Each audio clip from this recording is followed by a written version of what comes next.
Hello, good morning students. How are you? I hope you are fine. Students, in previous class video, I explained the section A and it is time to start the exercise of first lesson. So look at the book and read your question and understand it. Your question A said to you, sequence to the following statements and questions in their correct order. There are some statements from your lesson is given here and your question say to you, first you read this sentences statements and then after write the proper order of these statements because your lesson and explain is completed. So I hope you have no any problem to give the proper sequence of these statements. Once again I am going to read your statements which is given your question number A. Your first statement said to you, do I understand that he asked for more after he had eaten the supper allotted by the board? And next statement is, you know you have got no father or mother and that you were brought up by the parish, were not you? A council was held, lots were cast who should walk up to the master after supper that evening and ask for more, and it fell to Oliver Twist. And next statement say to you, at the top of the table, seated in a armchair rather higher than the rest, was a particularly fat gentleman with a very round red face. Mr. Bumble asked Oliver to follow him into a large whitewashed room. Little Oliver, firmly grasping his gold-laced cuff, strolled beside him. Oliver wore low directed by the widow and was then hurried away to a large ward where on a rough hard bed he sobbed himself to sleep. Oliver was frightened at the sight of so many gentlemen, which made him tremble. The assistants were paralyzed with wonder, the boys were with fear. What said the master at length in a faint voice? The room in which the boys were fed was a large stone hall with a big copper bowl at one end. And last statement is, with this view they decided that the intimates of the workhouse could be issued 3 meals of thin gruel a day with an onion twice a week. So students, in this way there are 9 statements are given you. First you read these statements carefully and then after according to your lesson write in correct sequence.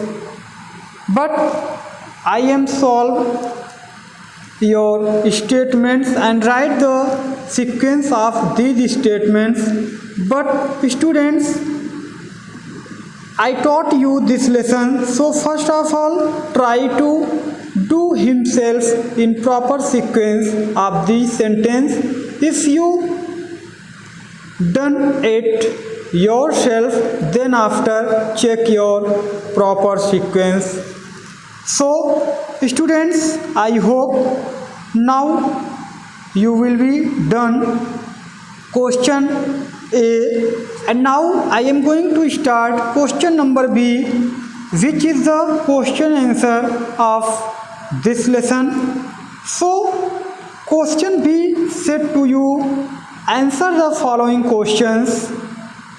Here first of all I am going to explain these questions and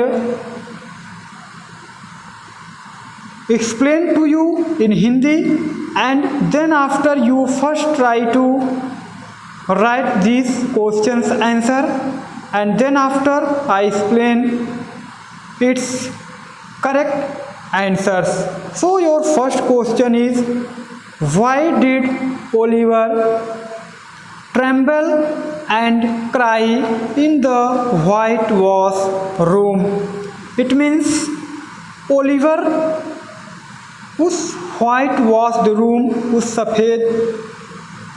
सफ़ेदी वाले कमरे में जो है क्यों डर रहा था और चिल्ला रहा था, रो रहा था, ये आपका क्वेश्चन है।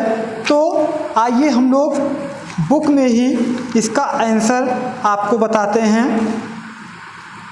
तो देखिए क्वेश्चन जो है इसका आंसर क्या होगा, ओलिवर वॉज फ्राइटेंड, ओलिवर क्या था, डरा हुआ था, at the site of so many gentleman which made him tremble. मतलब ओलिवर इसलिए बहुत ज़्यादा डरा हुआ था क्योंकि वहाँ पे ढेर सारे लोग जेंटलमैन थे जिससे वह बिल्कुल कांप रहा था। Okay, so your first question I hope you understand, and second question, look at the second question. Your second question say to you, how did Oliver feel when he was told to appear before the live board? इसका मतलब ये हो गया कि Oliver को जब board के सामने पेश किया गया तो उसे कैसा लगा। कहने का मतलब यह है, how did Oliver feel, Oliver को कैसा महसूस हुआ, उसको कैसा लगा, when he was told to appear before the live board, जब उसको लाइव बोर्ड के सामने बोलने के लिए कहा गया तो उसको कैसा फील हुआ। तो इस क्वेश्चंस का आंसर हम लोग देखते हैं। तो देखिए इस क्वेश्चन का आंसर क्या होगा, Oliver was rather astonished, Oliver क्या था, बहुत ज़्यादा आश्चर्य में पड़ गया, by his information, by this information, इस सूचना से, and was not quite certain, अब वह यह नहीं निश्चित कर पा रहा था कि वह रोए या हंसे। तो हमें लगता है आपने समझ लिया होगा कि ओलिवर को जब बोर्ड के सामने पेश किया गया तो मेनली उसको कैसा फील हुआ। तो वह यह नहीं सोच पा रहा था कि वह क्या करे, वो हंसे या रोए, क्योंकि वह बहुत ज़्यादा डरा हुआ था। And your next question number 3, why did the bowls in which soup was served to the boys never needed cleaning. Question ये कह रहा है कि जिस कटोरे में बच्चों को या लड़कों को भोजन दिया जाता था, दलिया परोसी जाती थी, उन्हें कभी भी साफ करने की आवश्यकता क्यों नहीं पड़ी।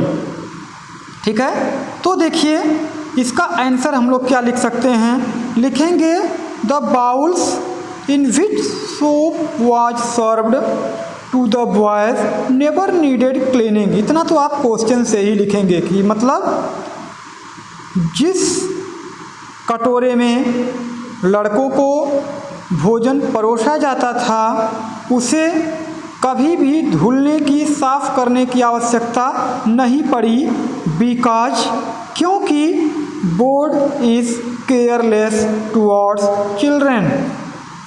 यहाँ चिल्ड्रेन के प्लेस पर आप बॉयज़ भी लिख सकते हैं, towards boys, sorry boys, BOYS। तो क्योंकि केयरलेस मतलब बिल्कुल लापरवाह, असावधान थे, टुवर्ड्स बॉयज़ मतलब लड़कों के प्रति जो बोर्ड था वो बहुत ही ज़्यादा लापरवाह था।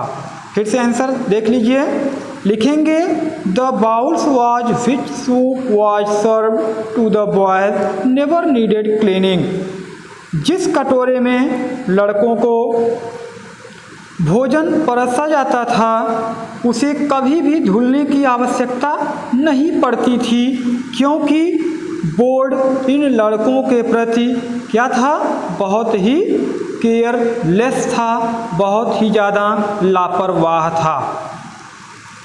नेक्स्ट देखिए क्वेश्चन नंबर 4 कहता है what was did the master hit Oliver when he asked for more. कहने का मतलब ये है कि विथ व्हाट डिड मतलब उसने क्या किया, द मास्टर हिट उसने, मालिक ने किस चीज़ से उसको मारा, ओलिवर को, when he asked for more जब उसने और जो है मांगा, और जो है भोजन उससे मांगा।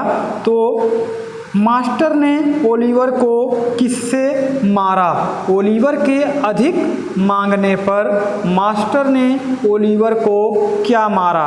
तो आप लिखेंगे क्या question answer, the master hit eight Oliver's head. यहाँ से करेंगे the master hit eight Oliver's head, master ने ओलिवर के सिर पर मारा with the ladle. Ladle means क्या, करछुल या चमचा। उसने जिस चमचे से वो भोजन निकाल रहा था उसी से उसने ओलिवर के सिर पर मारा। क्यों, क्योंकि उसने और जो है मांगा। The master hit eight Oliver's head with the ladle when, उसके बाद फिर यहाँ से ऐड कर देंगे आप, इसके आगे लिखेंगे when he asked for more. ठीक है, तो I hope you understand these 4 questions very well. Now students, you complete your notebook in good handwriting and send your homework in next class. So thank you, have a nice day to all for today. I meet you next video.